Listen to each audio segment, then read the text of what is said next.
Donna, with U.S. Ambassador Pete Hoekstra saying a considerable amount of work needs to be done to try and reach a deal, and that the biggest U.S. complaint is the fact Canada retaliated at all. There's two countries that have been relatively harsh against the United States, and that's China and Canada. That harsh retaliation counter tariffs on things like orange juice, motorcycles, and appliances, goods that have been covered under the Canada-US-Mexico free trade deal, a move that has seriously upset the Americans. We haven't done that, but Canada has decided that, that's fair game. We will, call into question CUSMA. But it was President Donald Trump who originally called into question the free trade deal back in March, when the first batch of U.S. tariffs had no exemption for Canadian free trade goods.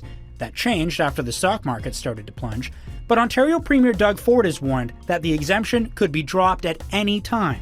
The ambassador wouldn't rule out if the White House would do that, blaming Canada for concerns over the free trade deal. Canada is the country that has pulled the rug out from USMCA.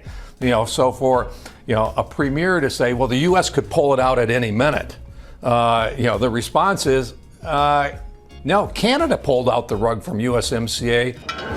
Hoekstra also upset with premiers who've taken U.S. liquor off provincial store shelves and for telling Canadians to not travel to the U.S. But it's not just policy. For the Americans, it's also personal. Some Canadian politicians have decided that they will attack the president personally, not on the policy, but them personally. Again, that is a Canadian decision.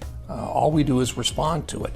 Those alleged attacks were a response from insults from Donald Trump, who spent much of the winter calling for Canada to be annexed as the 51st state and levying multiple tariffs that have been repeatedly increased.